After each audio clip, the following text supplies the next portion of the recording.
¿Cómo están? Sean muy bienvenidos a un nuevo capítulo de Conversaciones Desastrosas. Ya estamos en el cuarto capítulo.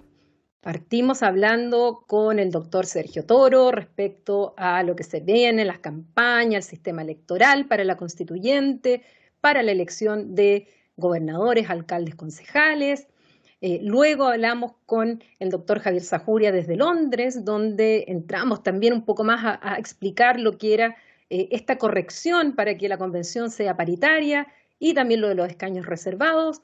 Y también abordamos el tema de las formas de gobierno vinculadas también con los sistemas electorales.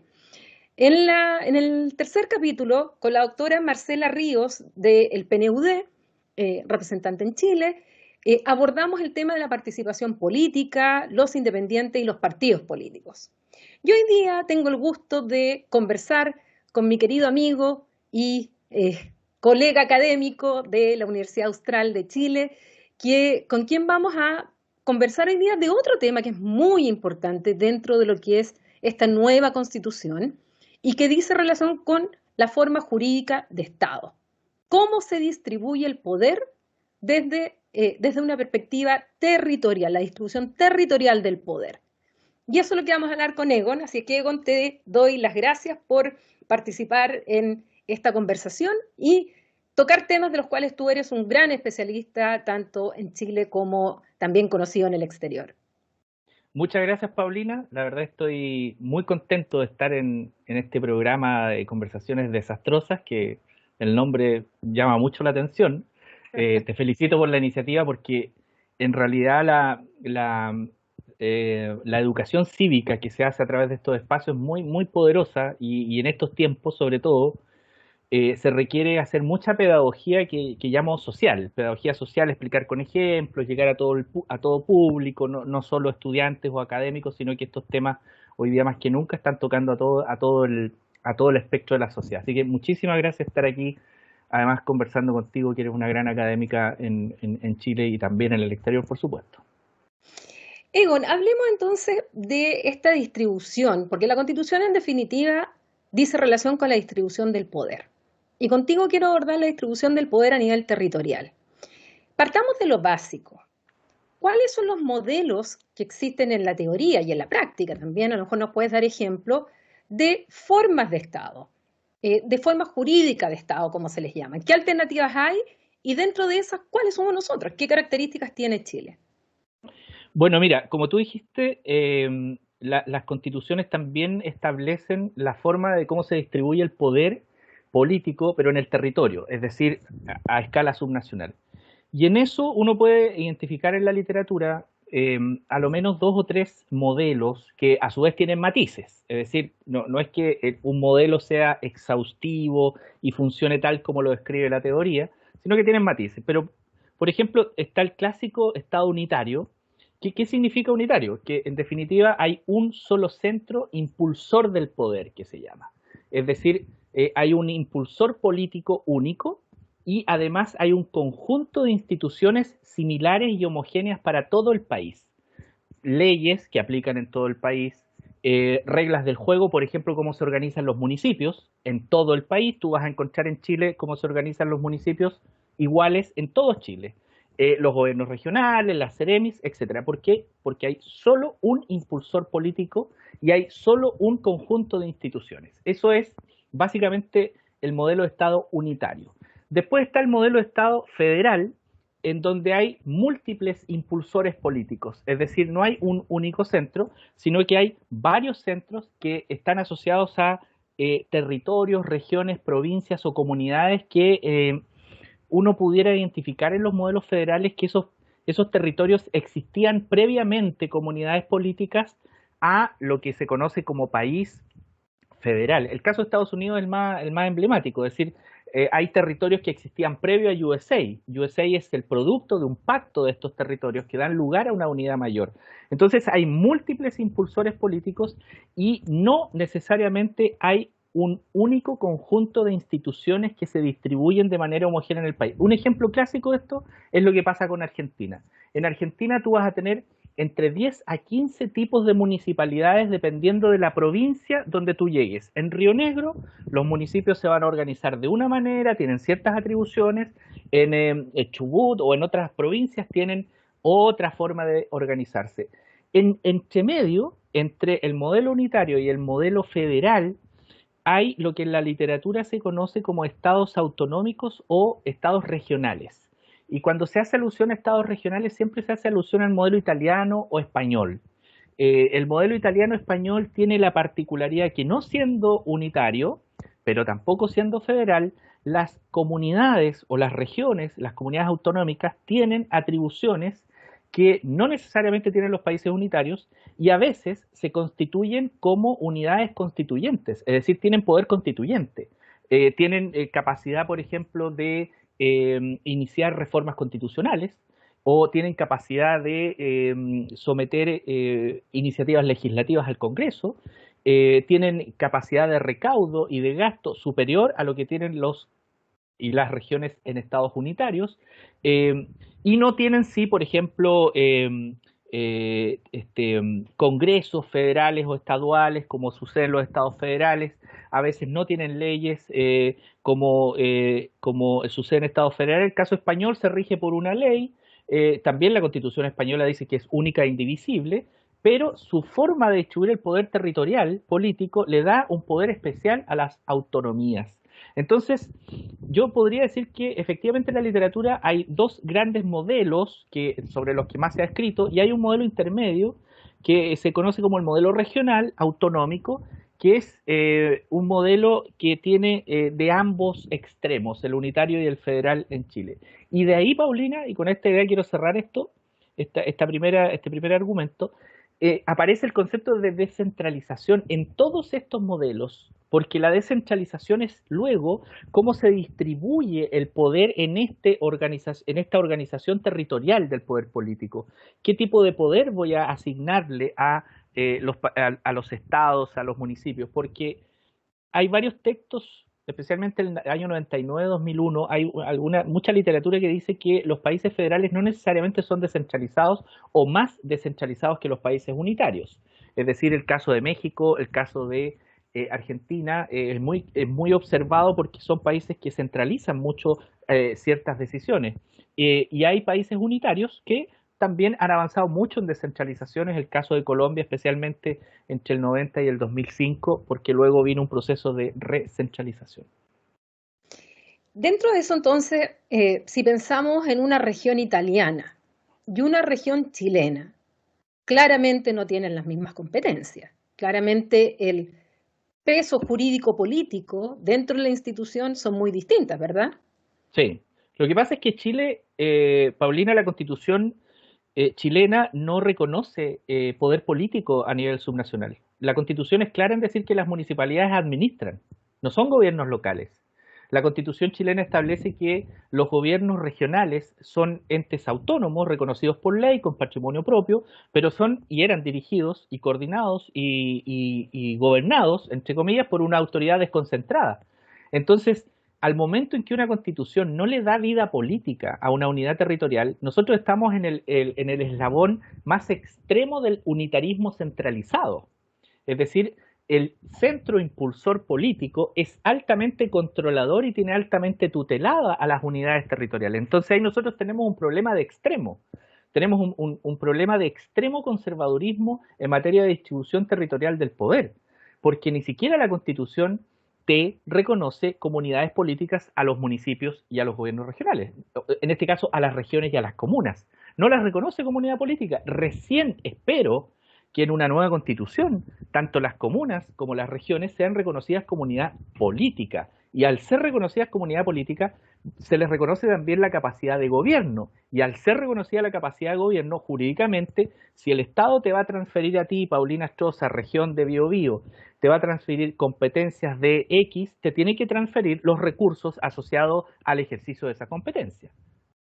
Antes de entrar a lo que tú piensas o crees que debería modificar nuestra Constitución, para que la gente nos vaya entendiendo bien, somos un Estado unitario, la Constitución así lo dice, pero la Constitución también dice que se debe descentralizar y desconcentrar territorial y políticamente. Eso está en nuestra Constitución.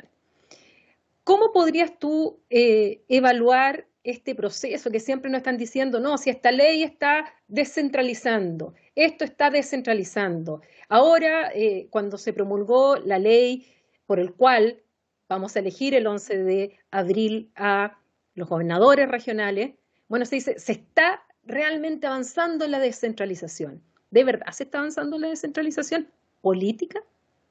Mira, a ver, ahí eso tiene dos interpretaciones. Para algunos, la elección de los gobernadores regionales es democratizar un espacio subnacional. Hay mucho de eso, al momento de que tú reconoces entonces que los intendentes gobernaban y ahora los vas a elegir y va a haber gobierno. Yo no soy de los que creo que los intendentes gobernaban, porque para mí la acción de gobierno está sujeta a rendición de cuentas al gobernado. Por lo tanto, eso nunca ha existido a nivel regional. Por lo tanto, pero hay algunos que dicen, mira, esto no es descentralización, esto es gobernar. Yo me inclino por la conceptualización de Tulia Faletti, quien señala que la descentralización política es el acto de reformar el Estado para crear o restituir una autoridad política subnacional. En este caso nosotros estamos creando una autoridad política que nunca ha estado, que es el gobernador regional. Lo que teníamos nosotros antes es un imbunche que teniendo el gobierno regional la calidad de órgano autónomo, el ejercicio de dirigir y gobernar ese gobierno regional autónomo, esa unidad regional autónoma llamada gobierno regional, era coordinada por un ente desconcentrado, que es el poder del presidente de la República en el territorio. Por eso te habla la Constitución de desconcentrar territorialmente el poder y descentralizar administrativamente. ¿Dónde se expresa la descentralización administrativa? En que el acto, por ejemplo, de tomar una decisión sobre implementar caminos básicos o caminos intermedios, el secretario regional ministerial, representante del ministro, que es quien diseña la política pública a nivel nacional, puede hacer ese ejercicio de priorizar. Pero el CEREMI no tiene la capacidad ni la facultad para diseñar políticas públicas que respondan a las demandas del territorio en materia de conectividad, por ejemplo. Lo que hace el Ministerio de Obras Públicas, es que tiene muy bien planificado el país, el Ministerio de Obras Públicas. Por lo tanto, efectivamente, cuando a mí me tocó ser intendente, le decíamos al ministro, oiga ministro, pero acá nosotros necesitamos que este año la prioridad sea para los APR y no por las caletas de pescadores, por ejemplo. Decía, no, pero igual tenemos planificadas las caletas y tenemos planificados los APR. El tema es que tenemos que negociar la priorización. La pregunta es, claro, una autoridad designada sí tiene que negociar, porque tú no eres representante del territorio, es representante del presidente del territorio. Un gobernador regional sí que tiene que gobernar y decir, no, esta es nuestra prioridad. No es la prioridad que usted tiene, ministro, en su mirada nacional en el territorio, sino que es la mirada del territorio en su mirada nacional. Entonces, eso recién, Paulina, recién el 2021, con la elección de gobernadores regionales, nosotros vamos a comenzar un ciclo de descentralización política, recién, y ese ciclo va a detonar otros procesos de mayor recaudación, mayor gasto fiscal, mayores atribuciones y competencias para poder coordinar a los CEREMIs, poder incidir en la decisión de los CEREMIs, etcétera, etcétera.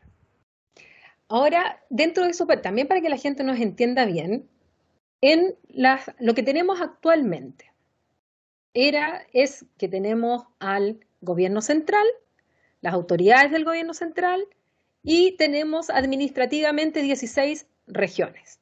Y cada región tiene sus autoridades que en el fondo dependen de la confianza del presidente de la República. El intendente actual, tal como tú señalas, más todos sus CEREMIs. Y en el fondo los CEREMIs, ¿quién manda los CEREMIs? ¿Lo manda el intendente o lo manda el ministro del ramo? En la práctica. En la práctica.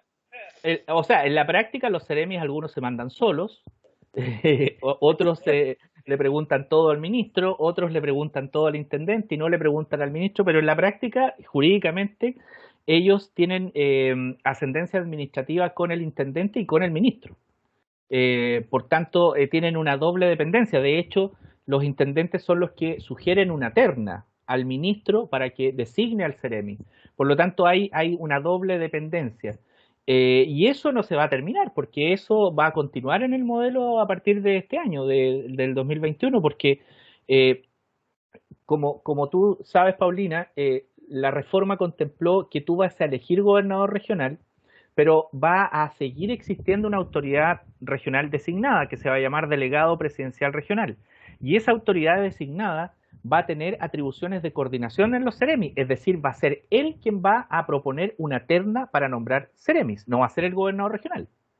Por lo Antes que tanto, entremos a eso, ya, antes que, perfecto. porque ese es un punto súper relevante que yo quiero que la gente quede muy clara, porque además vamos a elegir a esos gobernadores. Pero antes de entrar ahí, ya, actualmente tenemos la figura del intendente, el gobierno regional con estos seremi, pero además tenemos otra figura que me gustaría que la explicara, que son los consejos regionales.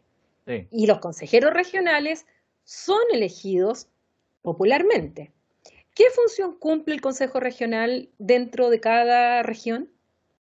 Mira, los consejos regionales, cuando se crea la ley 19.175 de gobierno regional, por ahí por el año 90, 92, ya no tengo muy clara la fecha, pero a comienzos de los 90, eh, los consejos regionales eran representantes indirectos de la comunidad. Indirectos. ¿Por qué indirectos?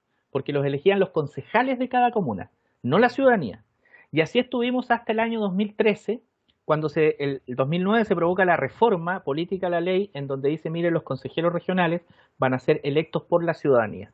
Por lo tanto, adquieren su sentido más genuino los consejeros regionales, ser representantes de la ciudadanía en el gobierno regional. Por tanto, el 2013 recién se eligen a los consejeros regionales. ¿Qué función cumplen? Aprobar el presupuesto del FNDR y hoy aprobar los proyectos, programas que se deciden con recursos regionales. Ellos también aprueban el ARI a nivel regional. ¿El ARI qué es?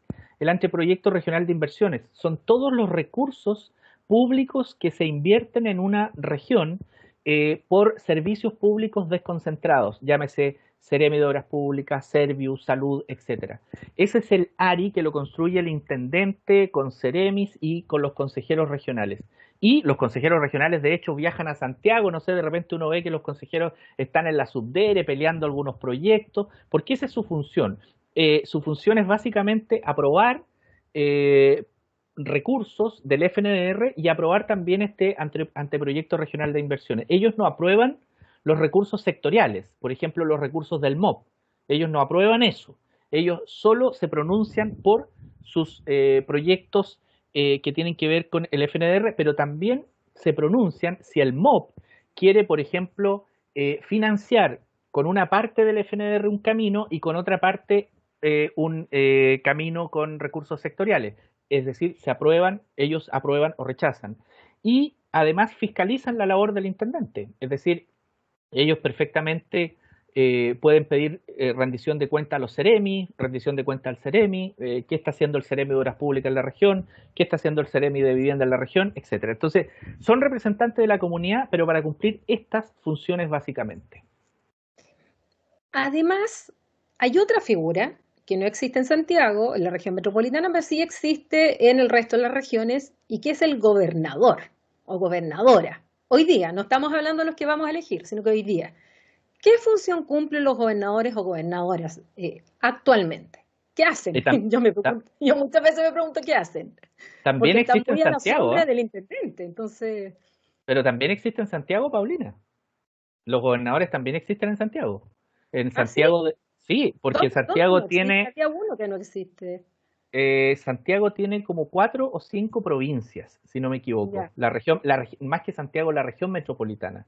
Y ahí en Ya. cada una de esas provincias, en la región metropolitana existen gobernadores, claro, pero son las autoridades menos conocidas probablemente del planeta, los gobernadores de la región metropolitana. Pero a ver, los gobernadores cumplen una función mucho de seguridad interior. Es decir, son como los representantes de el presidente de la República y el ministro del Interior en cada una de las provincias para resguardar, por ejemplo, el orden público, para garantizar la seguridad interior de las regiones. Algunos tienen labores de extranjería, es decir, tienen que ver con todas las visas, con todo el tema de eh, renovaciones de visas con los extranjeros que llegan al país, tienen problemas de inserción, etcétera, etcétera. También tienen que ver con las aduanas. Los gobernadores en general son los que se relacionan con las aduanas en cada una de las regiones. No es el intendente, aun cuando el intendente también puede tener esa función, pero los gobernadores son los que van a las aduanas, tratan de avanzar en estos convenios bilaterales con Argentina, por ejemplo, de las aduanas integradas, no sé si se llaman así, Paulina, tú eres más especialista en eso, son los que se relacionan con la autoridad de Gendarmería del lado de la Argentina, etcétera. Entonces tienen básicamente esas funciones y otras muy menores que tienen que ver con entregar algunas ayudas sociales, canalizar algunos eh, concursos que tiene la presidencia, fondos presidente de la República, etcétera, pero es muy menor. La labor de los gobernadores es muy política, en el sentido que van a los actos a representar al presidente de la República o al intendente cuando no va el intendente a algunos actos, y es una función que afortunadamente va a desaparecer porque o sea, no van a desaparecer todas las gobernaciones, va a desaparecer el nombre, porque el nombre perturba mucho. O sea, la gente pregunta, oye, pero si ya existen los gobernadores, ¿por qué vamos a elegir gobernador ahora en región? Claro, existe como nomenclatura, como nombre, pero la función de gobierno hoy día a nivel regional no existe. La función de gobierno que va a encarnar el gobernador regional, esa función ni siquiera la hace un intendente, porque un intendente no representa al territorio, representa al presidente en el territorio. Por tanto, cuando una comunidad le exige representación de la región ante un problema con el nivel central, el intendente queda mirando para arriba, no queda mirando para abajo, sino pregúntale a Yacaman lo que le pasó cuando le estaban haciendo imponer una decisión y él tuvo que ponerse choro, pero eso casi le costó el cargo. Y eso no es la tónica. Lo de Yacaman es una expresión muy particular de lo que deben hacer los intendentes. ¿Entiendes? No representan a Bueno, la región. justo te iba a preguntar que qué opinabas, porque para mí esa situación marcó un hito de, de justamente lo separado que estamos las regiones del poder central, por un lado, y la ciudadanía respecto de sus autoridades centrales, por otro. Porque para que la gente que nos escucha sepa lo que pasó, es que Concepción recién nos habían encuarentenado, porque estaban muy altas las cifras, y venían las fiestas patrias. Y a nivel central, es decir, es el Ministerio de Salud quien toma la decisión de dar unos permisos durante el 17, 18, 19, o 18, 19, 20, una cosa así, para que se pudieran reunir X número de personas dentro o fuera del hogar para celebrar las fiestas patrias. Y eso incluía a aquellos que estábamos en cuarentena. Entonces aquí, de manera muy fuerte, la comunidad, la sociedad civil en Concepción, también en Magallanes, se levantaron, nos levantamos, porque debo decir que yo me filmé solita un video y lo subí a Twitter y fue muy visto, y dijimos, pero ¿cómo es posible que adopten esta medida ahora, que recién nos encuarentenan, que estaban subiendo los contagios, que la situación estaba complicada, y resulta que toman esta medida en Santiago? O sea, no fue tomada en Concepción, no se le preguntó a Concepción. ¿Y dónde vino aquí el hecho particular? Es que el intendente, que tal como tú señalas, es la persona que representa al presidente de la República en la región, Sergio Yacaman, en aquella oportunidad, dice que no va a aplicar la medida acá. Y alcaldes, incluso de gobierno, como el alcalde de Talcahuano, Henry Campos, y otros, fueron los primeros que pidieron que no se aplicara esa excepción en nuestra zona porque estábamos complicados con la cuarentena. Y por parte de las autoridades, no me acuerdo si estaba Mañalich, yo creo que todavía estaba Mañalich, No, París. o París estaba, y el subsecretario estaba, no, Bellolio. estaba Bellolio y Belolio, París. y Belolio dicen, no, ya hablamos con el intendente Yacaman y se va a retractar. Y resulta que los periodistas le preguntan acá al intendente y el intendente dice, no me retracto, sigo sosteniendo que la medida no tiene que adoptarse. Y uno podría haber pensado, bueno, en la lógica de que el intendente está en el cargo por la confianza del presidente de la República, no estaba adoptando la medida que desde Santiago le estaban ordenando y más encima se produce este impasse entre las autoridades, uno hubiese pensado, le piden la renuncia. Sí, Y pero, no le pidieron la renuncia, ni tampoco él renunció. mm, Políticamente, ¿cómo lees ese hecho? Porque para mí dice muchas cosas lo que ocurrió. No sé o si sea, para ti dice muchas cosas también. yo creo que ese es el fracaso del Más allá de centralismo. los líos políticos Sí, internos que tiene aquí entre la UDI y Renovación sí. Nacional a nivel interno, que eso también juega. No podemos dejarlo fuera también, pero vamos a lo institucional. Yo creo que ese es el fracaso del centralismo. Es un fracaso porque en definitiva ya ni siquiera el centralismo se está tolerando, porque tanto Yacaman, todos los intendentes, yo también, somos expresión del centralismo en el territorio. No somos representantes del territorio. Cuando uno es representante de un territorio asume una responsabilidad con la ciudadanía. Cuando uno es intendente asume una responsabilidad no con la ciudadanía. Eso a mí me parece que es un poquito demagógico, decir yo soy representante de la ciudadanía del Biobío. No, usted es representante del presidente en esta región. La gente votó por el presidente, no por usted. Entonces, la rendición de cuentas, en definitiva, es hacia arriba, no hacia la ciudadanía. Entonces, es el fracaso del centralismo. Yo creo que lo que hizo el ex intendente Yacaman me pareció que fue correcto, pero si, el análisis que tú me estás pidiendo hacer es el fracaso ni siquiera del gobierno, es el fracaso del centralismo, porque esto ha sucedido en todos los gobiernos. Por lo tanto, yo creo que es en buena hora que la ciudadanía comience a captar que necesita un representante regional que pueda hacer valer la voz de los ciudadanos en situaciones complejas como esta, porque esta es una situación compleja. Era algo irracional lo que se estaba pidiendo y por suerte alguien que es expresión de aquellos que están mandatando una decisión irracional están señalando que no la van a acatar. Por lo tanto, a mí me parece que es eso, es el fracaso de una forma de ver el Estado que es muy portaliana, en donde se garantiza la unidad nacional desde arriba, no se garantiza la unidad nacional preservando la diversidad territorial. Si hay formas muy distintas de preservar la unidad, Paulina, yo no tengo por qué aplastar a alguien para que siga las convicciones de un proyecto país. Sí puedes liberar esas capacidades haciendo ver que está dentro de un marco de un proyecto país pero que preserva y respeta la diversidad territorial. Y una forma de respetar la diversidad territorial es preguntándole a los representantes territoriales cómo perciben un problema que es nacional. No hay mucha magia en esto. El problema es que nosotros somos un país anómalo, Paulina. Hemos normalizado situaciones que en otros países ya están superadas. Nosotros hemos normalizado que los intendentes regionales son designados. Tanto Turquía como Chile son los únicos países OCDE que designan a sus autoridades regionales. Yo no he visto a ningún líder político admirar a la democracia turca, a ninguno. Por lo tanto, nosotros somos una democracia anómala y eso hay que reconocerlo. Esto de que las regiones van a elegir a sus autoridades es un paso muy tardío en Chile, muy tardío. Yo creo que debemos ser de las democracias más,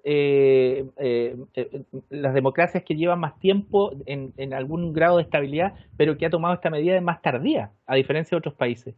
Elegir una autoridad regional es un acto que implica que tú le haces un reconocimiento político a esta unidad llamada región y vas a tener a alguien que va a poder decir, mire, la región no piensa o piensa totalmente distinto o valora esta política pública nacional. Esto no se trata de oposición, se trata de preservar la unidad nacional a partir de la preservación de la diversidad territorial.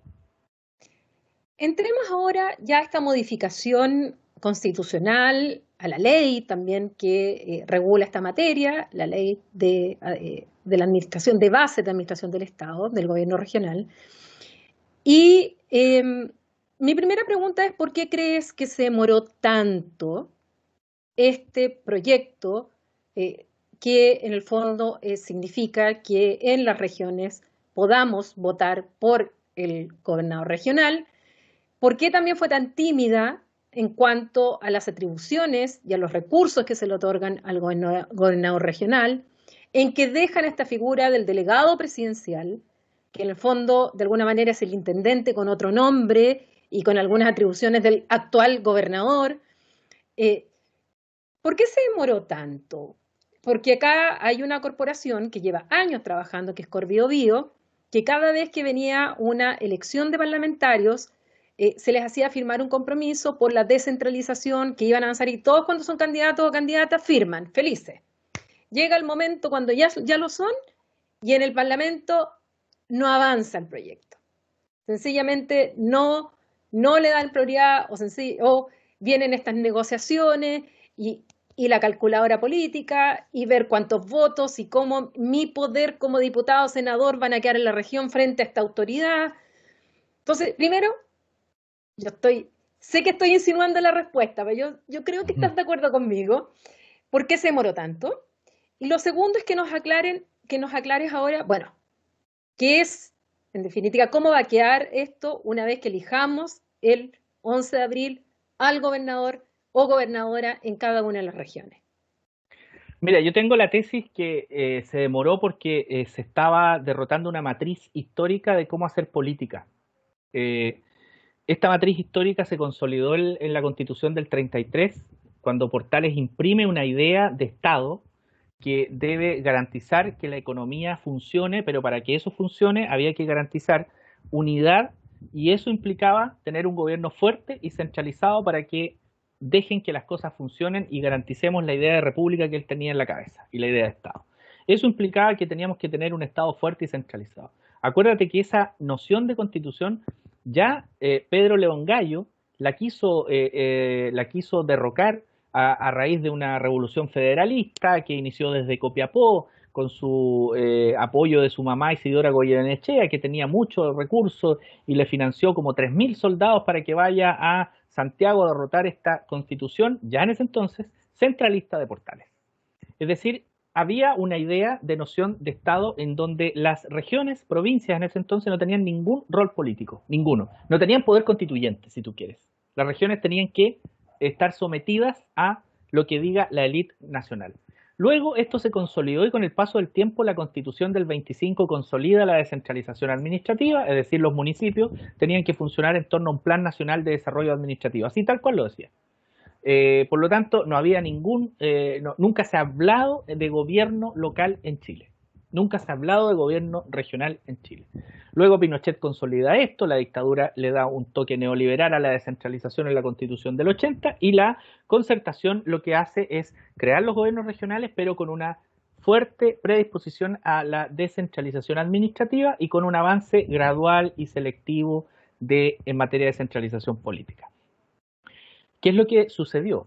Que finalmente tanto la concertación como la derecha le encontraron sabor a esta idea del catch-all. El ganador de la presidencial se lleva todo. Es decir, se lleva la presidencia, se lleva los ministerios, se lleva los subsecretarios, pero además se lleva intendentes, gobernadores, seremis y directores de servicio. Es decir, hay un gran incentivo para que los partidos políticos, que son los que mandan a los parlamentarios a legislar, no legislen para perder poder.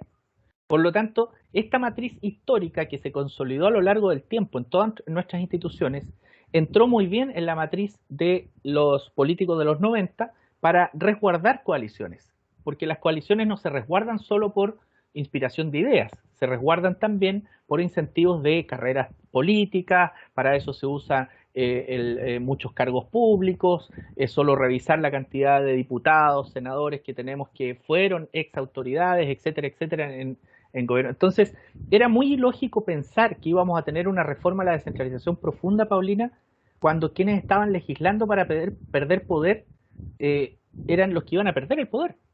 Es decir, los que estaban legislando para distribuir el poder político territorial eran los que iban a perder ese poder y ese control. Entonces, yo esta historia la conozco muy bien de por qué nace el embuche del delegado presidencial regional, porque me tocó estar en el gobierno de la presidenta, me tocó trabajar en la Comisión Asesora Presidencial en el área de descentralización, en donde se planteó elegir intendente regional. Esa fue la idea de la presidenta del 2013, no había otra. Pero cuando la presidenta hace campaña el año 2013, todos los candidatos al Parlamento, senadores, diputados, etcétera, adhirieron al programa y como muchos otros, y esto lo dijeron, ni siquiera leyeron el programa, por supuesto que ni siquiera leyeron la parte de descentralización, que decía elegir a la autoridad regional, elección democrática a la autoridad regional. Entonces, ¿qué es lo que pasó?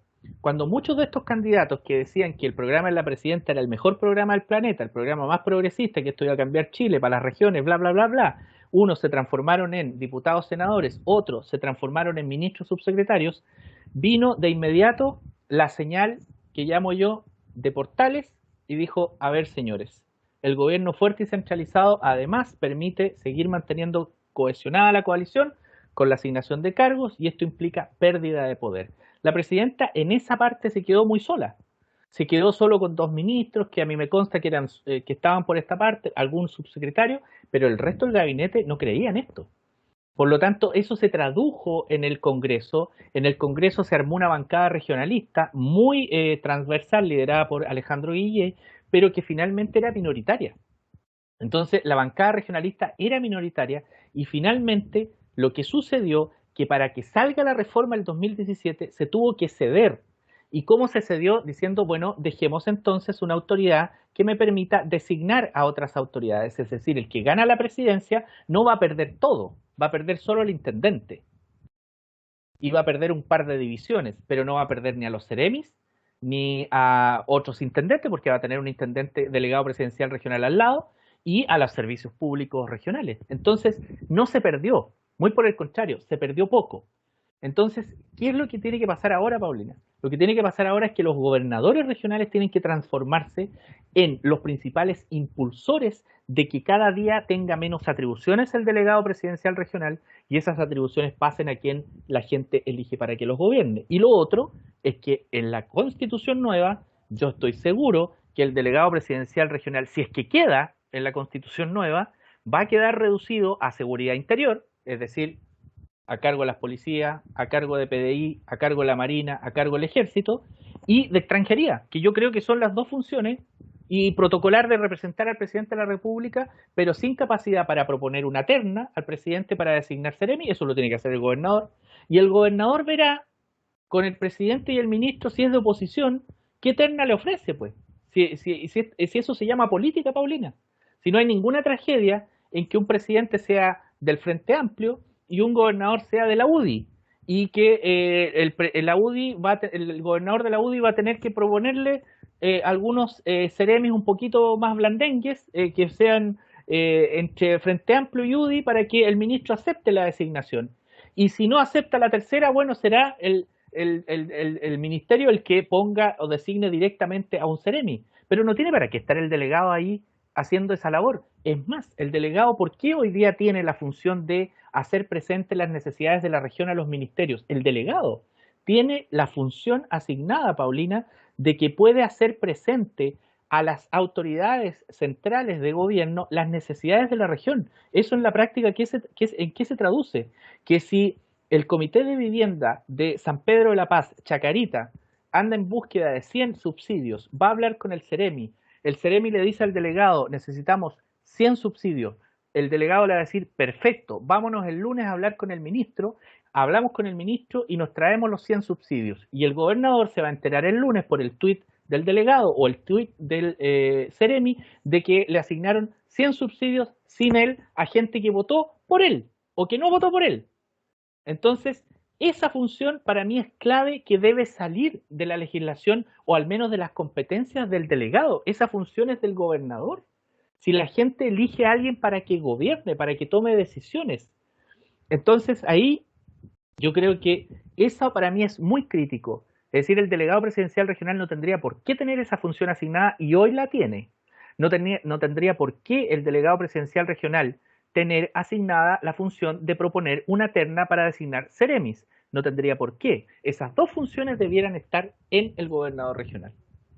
Entonces, ¿qué funciones tiene el gobernador regional? Aquellos que vamos a ir a votar ahora el 11 de abril y que si ganan en primera vuelta incluso, es decir, sacan más del 40% de los votos, no se van a una segunda vuelta, va a tener una legitimidad surgida de las urnas tremenda.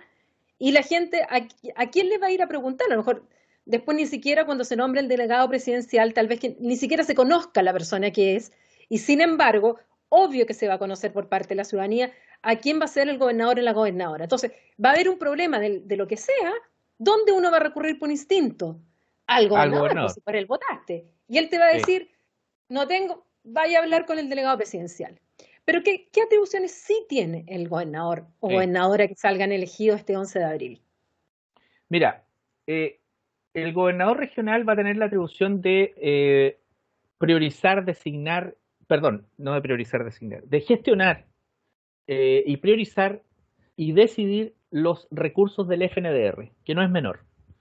Eh, pero también tiene una función, Qué porcentaje tienen las regiones en este mira, FNDR, este Chile Fondo anda Nacional de Desarrollo Regional? sí, Chile anda en capacidad de gasto regional entre el 15 y el 16% del total. La Ya. OCDE tiene en promedio 30%, 29-30 por ahí. Entonces estamos muy abajo. Y de ese 15% de gasto, las regiones deben estar entre el 11 y 13, dependiendo de la región. Porque hay regiones que tienen municipios que gastan muy poco.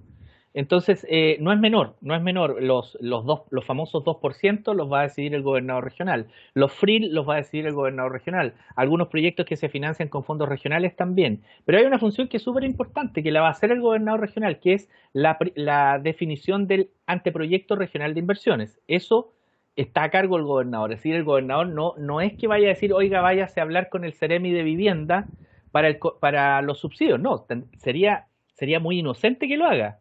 O sea, si va el comité a hablar con el gobernador, o sea, el gobernador tiene toda la facultad de llamar al Ceremi para acá, porque hay un artículo que señala que el gobernador regional podrá coordinar y fiscalizar los servicios que dependan del gobierno regional, es decir, las divisiones, la división de finanzas, la división de administración, la social, la de fomento, etcétera, la infraestructura, pero también agrega el artículo y los que se relacionan con el gobierno regional. Entonces, tú que eres abogado, me puedes ayudar, los que se relacionan, o sea, un Ceremi se relaciona con el gobierno regional, claro que se relaciona. Por lo tanto, ese artículo para mí es una tarea para el contralor o la contralora de la región. Yo una vez le hice clase al contralor allá en un diplomado de participación ciudadana, el contralor de Concepción, y le puse este ejemplo. Le dije, a ver, si un gobernador llama a gabinete a los Ceremis, de acuerdo a este artículo, dijo, bueno, tendrían que ir. Ya, pero mire, lea este otro artículo del delegado presidencial regional, que es quien está mandatado a coordinar y fiscalizar los servicios públicos desconcentrados. También los puede llamar, sí, pero además ese delegado los designa, los propone para designación. Entonces la responsabilidad administrativa está acá. Entonces un Ceremi podría ir a donde el gobernador regional. Claro que podría ir, pero si el gobernador regional lo quiere cambiar, ya no lo puede hacer. O si el gobernador regional lo está llamando todas las semanas a gabinete, probablemente el delegado le va a decir, oiga, gobernador, espérese un poquito que este señor lo coordino yo. Sí, pero la ley a mí me faculta para coordinar los servicios públicos que se relacionen con el gobierno regional y con la región.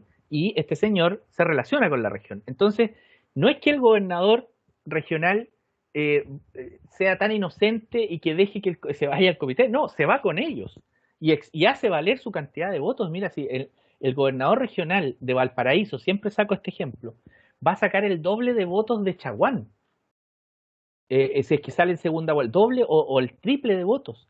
Y Chaguán se autoproclama todas las semanas candidato presidencial. Entonces imagínate tú la potencia que van a tener los gobernadores regionales, el de Biobío, el de Valparaíso, el de Antofagasta, van a El de tener Santiago. el de la región metropolitana que hablar. Imagínate, al Va a otro ser día el va a ser segundo candidato más presidencial. votado después del presidente. Así es. Entonces, van a tener una fuerte legitimidad. Y si ellos permiten que un delegado presidencial regional les haga esto que yo te dije, que se vayan y no haga más que reclamar por una radio que lo están dejando fuera de la foto, es bastante inocentón el gobernador. Pues esos vacíos de la ley, Paulina, son vacíos que hay que corregir. O sea, no tiene por qué un delegado estar haciendo esa pega. El delegado dedíquese a extranjería, dedíquese a que los pasos fronterizos estén en buen estado, haga convenios con la región de al lado para que pueda, con la región de al lado del otro país, para que pueda haber más flujo comercial, más flujo turístico, dedíquese a mejorar y a controlar la inmigración, dedíquese a que la seguridad de la región esté bien, haga esa pega. Pero, ¿qué tiene que andar haciendo con los comités de vivienda? ¿Qué tiene que andar haciendo con los comités de adelanto? ¿Qué tiene que andar haciendo con los comités de pescadores? Nada, pues hombre, si esa pega es de gobierno, esa la tiene que hacer el gobernador regional. Ese imbunche fue el producto de que tanto la nueva mayoría como la derecha no quisieron ni tienen vocación descentralizadora porque pierden poder, pierden capacidad de control, Paulina. Esa es la madre de la milanesa, como se dice. Estoy absolutamente de acuerdo con tu posición y con tu argumentación. Me cabe una duda, ¿y con quién va a gobernar el gobernador? Porque por un lado los Ceremi ya los va a nombrar, como tú nos explicas, el delegado presidencial, y bueno, ¿y con quién va a gobernar el gobernador entonces? ¿Qué autoridades, con quién va a estar formado entonces su plan de trabajo y su personal y recursos con los que va a funcionar? Mira, al menos hasta el año 2022, hasta cuando se apruebe la nueva constitución, espero, hasta agosto del 2022, va a poder nombrar las siguientes autoridades. 6 jefes de división, ¿Ya? eh, un administrador regional, eh, un jefe de control del gobierno regional y asesores, asesores que le permita el presupuesto del gobierno regional. Por ejemplo, hoy día los asesores que tiene el intendente, hay muchos que se financian con recursos del gobierno regional y otros se financian con recursos del Ministerio del Interior. Los asesores que se financian con recursos del Ministerio del Interior van a pasar para el delegado presidencial regional. Los asesores que se financian con recursos del gobierno regional van a quedar supeditados al gobernador regional. Y también puede designar aquellas autoridades de servicios públicos descentralizados. Yo no sé si allá está descentralizado, por ejemplo, el Comité Regional de Desarrollo Productivo, el ejercicio descentralizador de Cercotec y Corfo. También podrían designar ese director. Yo no sé si allá hay Corporación de Desarrollo a cargo del Sí. gobierno regional. Ese también lo va a designar el gobernador. Pero hasta ahí llega. No hay más autoridades. El resto va a proponer su designación el delegado presidencial regional. Ah, un detalle. ¿Cuál es la provincia que tiene como capital Concepción allá? Concepción. Ya, y es la provincia de Concepción. Sí. Ya, esa provincia de Concepción no existe más. Esa se suprime. Y ahí va a estar radicada la delegación presidencial regional. Es decir, hoy día donde está la gobernación de Osorno, te iba a decir, de Concepción, ahí quedaría radicada la delegación presidencial regional. El resto de las provincias siguen tal cual y en vez de llamarse gobernación se van a pasar a llamar delegación provincial regional tanto, delegación provincial tanto. Wow, vamos a tener que aprendernos varios nombres. Sí, no, sí es que la nomenclatura viene muy compleja y ojalá sí que los delegados después del 2022 desaparezcan con esta función de coordinación. O sea, yo creo que no tienen nada que hacer coordinando Ceremi, nada, absolutamente nada. Oye, y esto cuando se habla de la ley de transferencia de competencias, ¿en qué quedó? ¿En qué quedó esta transferencia de competencias? Porque creo que ahora es una parte, pero después se suponía que venía otra. ¿En qué quedó Mira, eso al final? la ley establece que hasta el año 2022 es el presidente de la República que le puede transferir competencias incluso a los actuales gobiernos regionales. Es decir, el presidente Piñera le podría transferir incluso hoy transferencias de competencias especiales a la región del Biobío a su intendente. Y eso por Hoy, decreto. hoy, por decreto. Y los gobernadores regionales van a tener que esperar junio, a lo menos 6 o 8 meses para pedir a partir de marzo del 2022 recién competencias que ellos estimen, en acuerdo con su consejo regional, que la región del Biobío debe tener como descentralizadas. Pero van a partir con 15 competencias, que son competencias, yo me acuerdo por ejemplo de la competencia de la licitación de las plantas de revisión técnica que van a ser desde el gobierno regional, ya no van a ser desde el Ministerio de Transporte. Las radios comunitarias, la autorización de las radios comunitarias, el cambio del sentido de las calles, ya van a quedar en manos del gobernador regional. Decisiones de FOSIS y Cercotec, algunos programas. 15 competencias que van a comenzar. Son competencias menores, pero son importantes, o sea, hay que hacerlas bien. Si un gobernador regional no hace esas competencias y las hace peor que como las hacía antes los niveles centrales, bueno, la gente va a decir, oye, pero hoy día, ¿por qué está funcionando peor el sentido de las calles cuando antes esto lo regulaba bien el Ministerio de Transporte, por ejemplo? Ahora, dentro de esta estructura tan extraña, especial, digamos, ¿Qué pasa? ¿Qué crees tú que va a pasar de aquí al 2022 si es que sea una cohabitación política? Así como se habla de cohabitación política en el gobierno francés, bueno, una cohabitación política, es decir, el delegado presidencial es de un color político porque es de la coalición del gobierno que tiene el presidente Piñera, de Chile Vamos, pero resulta que gana un gobernador que es de otro signo político. Por lo tanto, vamos a tener un gobernador de un signo político y un delegado presidencial de otro. Eso va a ser más complejo, menos complejo, todo esto que ya es complejo. O sea, sí, algunos dicen que sí. Yo creo que va a pesar mucho el volumen electoral de los gobernadores. Yo creo que un delegado presidencial regional que quiera arriesgar estar permanentemente cuestionado por quien está cohabitando, va a ser un problema para el gobierno y para la ciudadanía. O sea, un gobernador regional perfectamente te puede poner en contra a la opinión pública sobre un tema sensible. Y te puede, por ejemplo, una emergencia. La ley no contempló que en el COE regional, el Comité Operativo de Emergencia Regional, el COE famoso cuando hay terremotos, convoca al intendente a todos los servicios públicos, a las Fuerzas Armadas, etcétera, no va a tener un escaño el gobernador regional, va a tener un escaño el delegado presidencial regional. Entonces imagínate tú en una emergencia en donde el gobernador regional no esté sentado en el COE. El gobernador regional seguramente va a llegar primero que las autoridades, porque las autoridades se sientan primero en el COE y después van a terreno.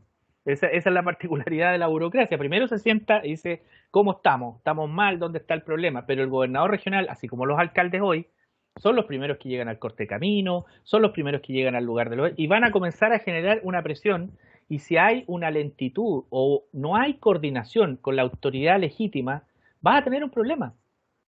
A menos que de delegado presidencial regional, no sé, nombres a Víctor Pérez o a Jacqueline Van Rysselberghe, que tienen tonelaje propio, y que un gobernador regional probablemente va a tener mayor consideración, pero también eso puede ser una motivación como para pegar más, ¿entiendes? Para hacer más tensa la relación. Yo creo que, si bien es cierto, se espera una relación tensa en algunos casos, esto va a depender mucho de los espacios de coordinación que se generen al interior de la región. Yo creo que aquí va a haber que hacer mucha política, y mucha política de la cual no estamos acostumbrados, que es la política a través del diálogo y la cooperación. Nosotros estamos acostumbrados a la política de la exclusión y al conflicto, pero no a la política del diálogo y la cooperación, y a la coordinación, porque un gobernador regional es a quien yo elijo para que me represente. En una emergencia, por tanto, yo asumo que debiera estar sentado donde se toman las decisiones para abordar la emergencia. La pregunta es, ¿por qué no? ¿Por qué no va a estar? ¿Cuál es el argumento para no tener sentado en el COE al gobernador regional? El argumento jurídico, ¿cuál es? Si además la ley le asigna función para enfrentar la emergencia. Dice que el gobernador regional tiene que generar políticas de prevención y programas para resolver emergencias. Misma función que le asigna al delegado la ley. Entonces, esto yo no creo que haya sido hecho a propósito por los senadores. Yo creo que simplemente lo hicieron apurado porque no entienden básicamente cómo es el ejercicio del poder a nivel regional, porque nunca hemos tenido ejercicio de poder político a nivel regional. O también lo hicieron a propósito para generar una situación tensa y recentralizar el poder. A mí probablemente esas dos hipótesis, o entre esas dos hipótesis, pueden haber varios matices, pero yo nunca logré entender. Siempre le pregunté a la senadora von Baer, le pregunté a Guillé, le pregunté a José Miguel Insulza, ¿por qué hicieron esto? ¿Cuál es el sentido de tener funciones similares para dos autoridades? ¿Cuál es la razón jurídica? Yo la desconozco, no soy abogado.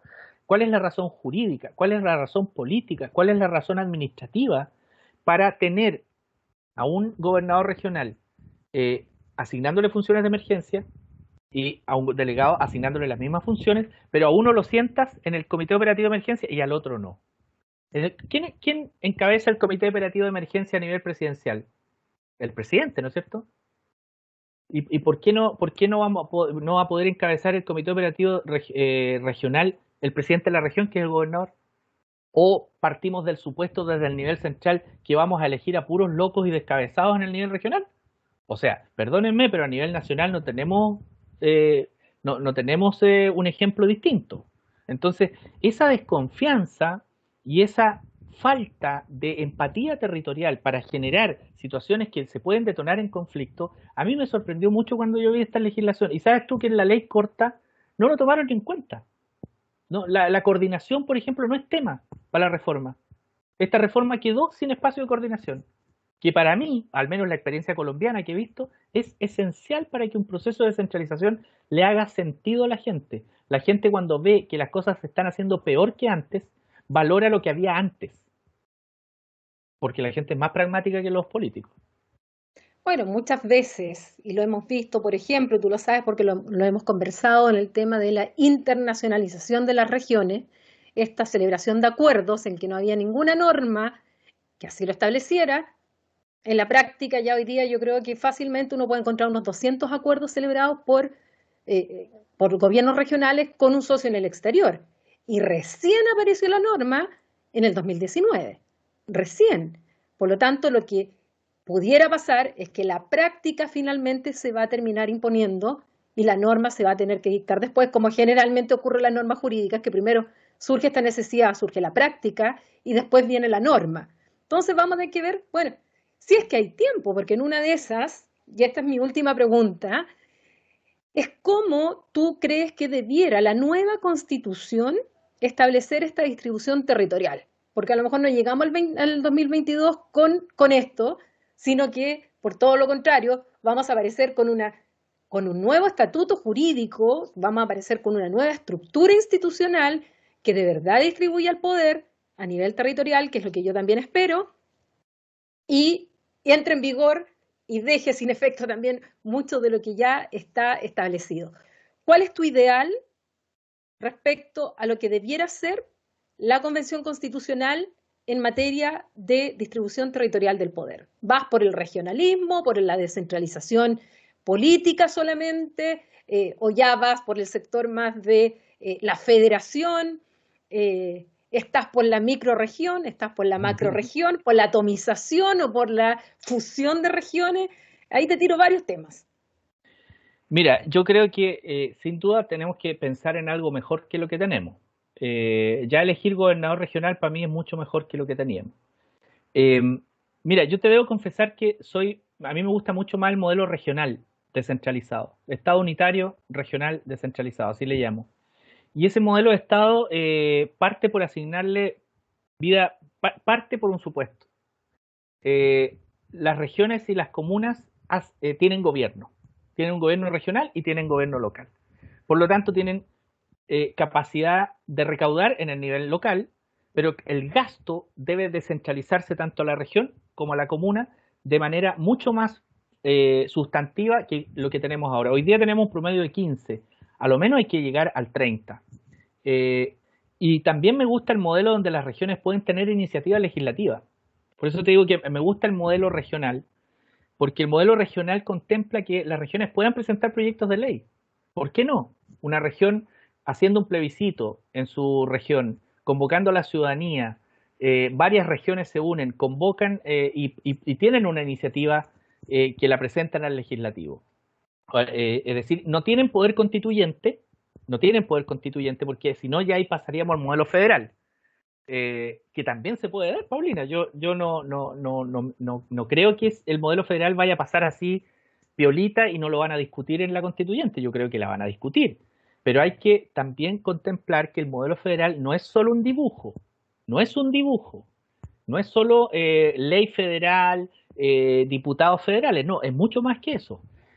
Por lo tanto, me inclino por un modelo regional porque reconoce, por un lado, la trayectoria institucional que ha tenido Chile, le otorga vida política a las regiones, aumenta capacidad de gasto, aumenta capacidad de recaudación y por sobre todo le asigna la responsabilidad de formular políticas públicas, no solo implementar, formular política pública que se articule con las políticas públicas nacionales. Es decir, que las políticas públicas nacionales tengan un contrapeso, no un contrapeso, un correlato, hay una correlación, una articulación multinivel con lo regional y lo local. Entonces, a mí me gusta ese modelo, pero yo creo que va a haber una discusión muy profunda entre perfeccionar lo que tenemos, es decir, quitémosle la función de coordinación a los delegados, saquemos los delegados. Yo creo que ese va a ser un sector. que probablemente van a ser los unitaristas descentralizadores.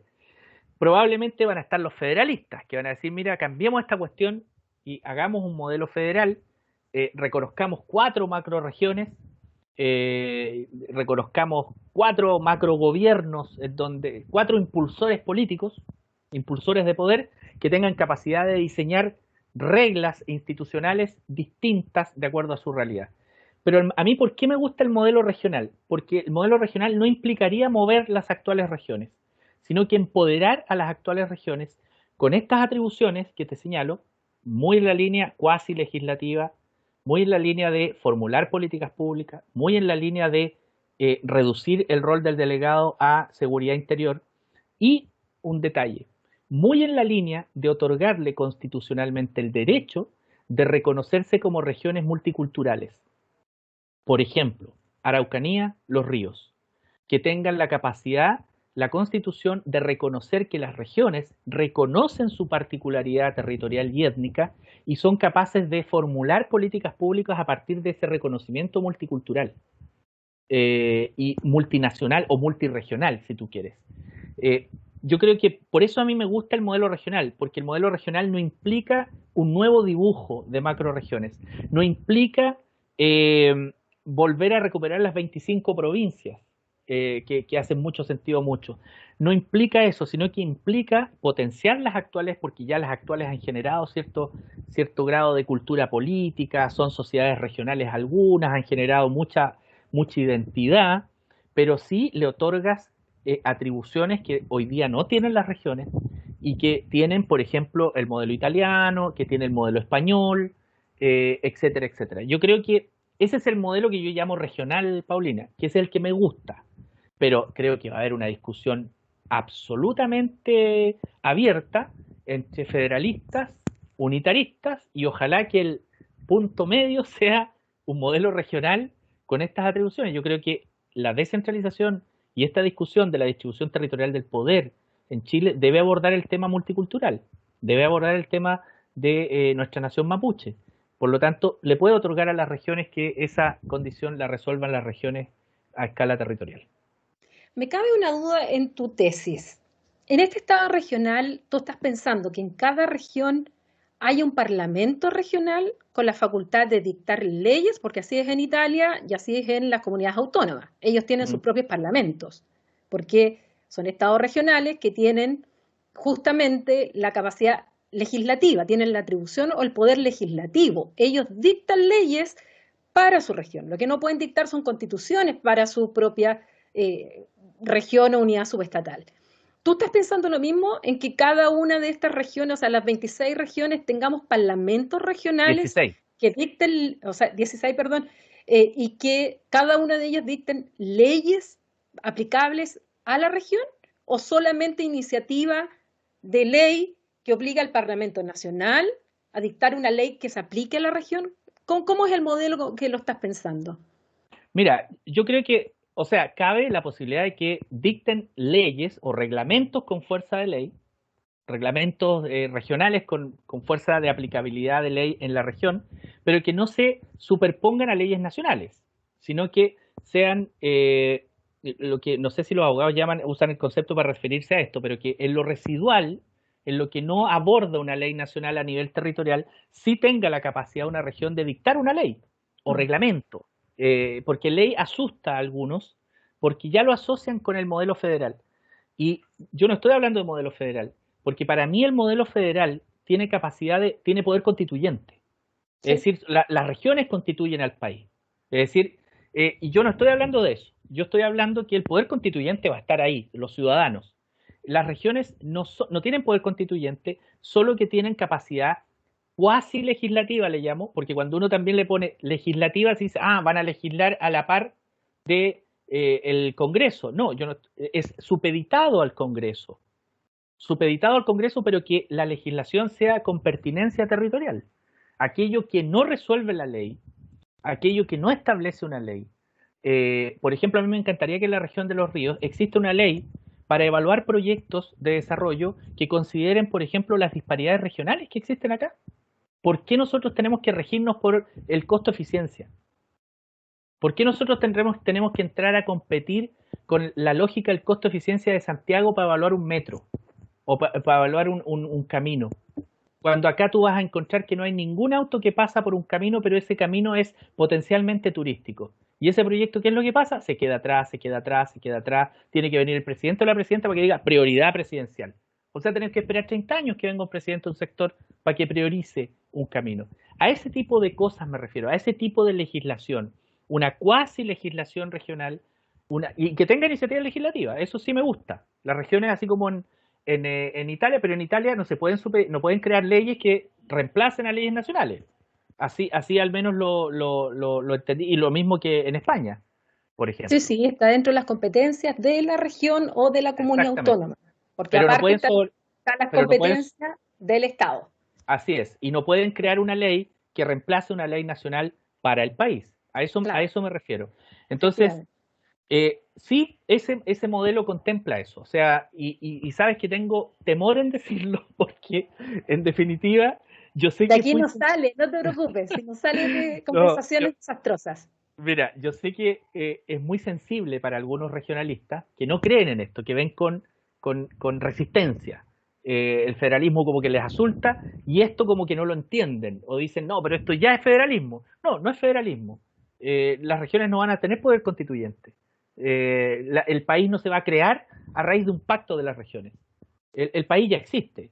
El país lo que le va a dar es atribuciones a las regiones que hoy no tienen para poder resolver las problemáticas que tenemos a escala territorial. Y el delegado presidencial, por favor, que se quede con seguridad interior y que se quede a cargo de extranjería. Ya, no, el delegado no puede ir más con las funciones que tiene hoy día.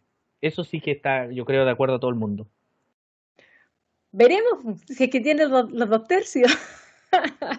Por eso es No, tan pero importante votar informados, por eso que es tan eh, importante saber qué es lo que propone cada uno y cada una de los candidatos y candidatas a la constituyente, qué piensan respecto a estos temas, porque en definitiva son ellos y ellas quienes van a redactar esta constitución, donde van a tener que discutir estos temas y al momento de votar uno tiene que saber, bueno, qué piensan sobre esto, sobre todo aquellos que somos de regiones que no es la región metropolitana y en el cual sabemos perfectamente cuáles son las consecuencias del centralismo eh, y que también hace que la ciudadanía se sienta alejado también de la política, que es parte de esa desafección que tiene la ciudadanía con la política, porque siente finalmente que todo se decide en Santiago, que no se toma en consideración a las regiones y que, bueno, ¿qué podemos hacer? ¿Qué atribuciones tiene nuestro intendente y todo? Y el intendente dice, bueno, el presidente dijo tal cosa, y eso es lo que dijo el presidente.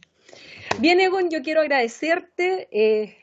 Dejamos las municipalidades fuera, así que voy a hacer un programa aparte de sí, municipalidades, sí, sí. pero te agradezco muchísimo. A mí me aclaraste muchísimos conceptos. Yo todo esto lo manejo así como por, digamos, un poquito más que la media, pero obviamente no soy especialista en ninguno de estos temas.